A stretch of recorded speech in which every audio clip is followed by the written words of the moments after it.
एक बहुत ही खूबसूरत गांव था जिसका नाम था वीरनगर। यहाँ सभी लोग बहुत खुशी खुशी से रहा करते थे। गांव में सभी कुछ अच्छा चल रहा था और इसी बीच अमेरिका से एक फैमिली अपने पुश्तैनी घर में रहने आती है। उस परिवार में पति पत्नी और उनका छोटा सा बेटा थे जो अपने हवेली में रहने आए थे। सभी के आते ही गांव वालों में खुशी की लहर दौड़ पड़ी, क्योंकि यह फैमिली कोई और नहीं बल्कि इसी गांव में रहने वाले एक पुराने जमींदार की थी और गांव वाले उनकी बहुत इज्जत करते थे। सब कुछ ठीक चल रहा था, लेकिन अचानक एक दिन इस परिवार के बच्चे की तबीयत अचानक बिगड़ने लगती है।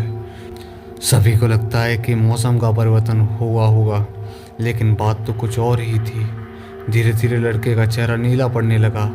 आनन फानन में परिवार ने डॉक्टर को बुलाया और डॉक्टर को भी कुछ समझ नहीं आया, तो उसने पास में ही बने एक हॉस्पिटल में उन्हें स्वास्थ्य परीक्षण के लिए आमंत्रित किया ताकि बच्चे की बीमारी का पता लगाया जा सके। परिवार ने डॉक्टर की सलाह अनुसार हॉस्पिटल जाना जरूरी समझा। सारे परीक्षण होने के बाद भी कुछ नहीं हासिल हुआ। जैसे ही सारा परिवार गांव पहुंचा तो गांव के कुछ बुजुर्गों ने बच्चे की हालत देखकर उन्हें ओझा के पास जाने को कहा। आज भी गांव में पुराने रीति रिवाज के अनुसार झाड़ फूंक करके इलाज करने की प्रथा कायम है। परिवार के सभी सदस्य बच्चे के लिए ओझा के पास भी जाने को तैयार हो गए। गांव के पास ही पहाड़ी में एक बाबा रहते थे जो कि काली विद्या में भी माहिर थे। जैसे ही उनके आश्रम की सीढ़ियों में वह बच्चा अपने परिवार के साथ पहुंचा तो ओझा जोर जोर से चिल्लाने लगे, तू क्यों आई है? इतने वर्षों के बाद भी तेरा बदला शांत नहीं हुआ। यह सब सुनकर बच्चे को माता पिता और गांव वाले दहशत में आ गए। उन्हें समझ नहीं आया कि बाबा को इतना क्रोध क्यों आ रहा है, जबकि उन्हें अभी तक कोई बात बताई नहीं गई। लेकिन बाबा तो काली माया में पारंगत थे, इस वजह से उन्हें रूहानी ताकतों को पहचानना आता था। सभी लोगों ने आश्रम में प्रवेश किया, लेकिन बाबा ने केवल उस बच्चे को पास आने को कहा।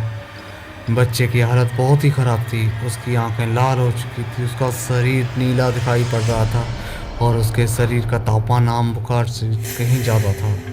ओझा ने विभूति उठाकर के बच्चे के मुंह पर फेंका। बच्चा ज़मीन पर लेट गया और जोर जोर से हाथ पैर हिलाने लगा। किसी को कुछ नहीं समझ आ रहा था कि बाबा की विभूति से क्या चमत्कार हुआ कि बच्चा अपने आप ज़मीन पर लेट कर ऐसी हरकतें करने लगा। तभी अचानक बच्चा अपने पैर की उंगलियों के बल खड़ा हो जाता है और बहुत ही खूंखार औरत की आवाज़ में ओझा को उसके पुराने नाम से बुलाया, अरे वो प्रेमनाथ, मैं तुझे नष्ट कर दूंगी। लड़के का ऐसा स्वर सुनकर उसके माँ बाप घबरा गए। लड़के को इस अवस्था में देखकर उन्हें कुछ समझ नहीं आ रहा था कि ये ऐसा क्यों हो रहा है। तभी ओझा ने एक मंत्र पढ़कर बच्चे को अपने काबू में किया और सारे गाँव वाले ओझा से पूछने लगे, बाबा ये सब क्या हो है, यह बच्चा ऐसा क्यों कर रहा है। तभी ओझा ने बताया कि इसके अंदर कोई चुड़ैल आ चुकी है जो कि 70 साल पहले चोरी के आरोप में जिंदा जला दी गई थी। उसे ऐसी सज़ा देने वाले कोई और नहीं बल्कि इसी बच्चे के दादाजी थे और वह चुड़ैल अपना बदला लेने आई है, क्योंकि वह गर्भवती अवस्था में जिंदा जली थी और उसके कोख में पल रहा मासूम बच्चा भी जल गया। इसी वजह से वह उस वंश के बच्चे को भी दर्दनाक मौत देना चाहती है ताकि उसका बदला पूरा हो सके। ये सारी कहानी जानने के बाद उसके परिवार वाले ओझा के सामने गिड़गिड़ाने लगे और अपने बच्चे की जान की भीख मांगने लगे। तभी ओझा ने अपनी घोर तपस्वी शक्ति से मंत्र के उच्चारण के साथ उस चुड़ैल को मासूम बच्चे से बाहर निकाल दिया और कुछ ही क्षणों में बच्चा सामान्य हालत में आने लगा। सभी को लगा कि सब कुछ हमेशा के लिए ठीक हो गया, लेकिन यह तो एक शुरुआत थी।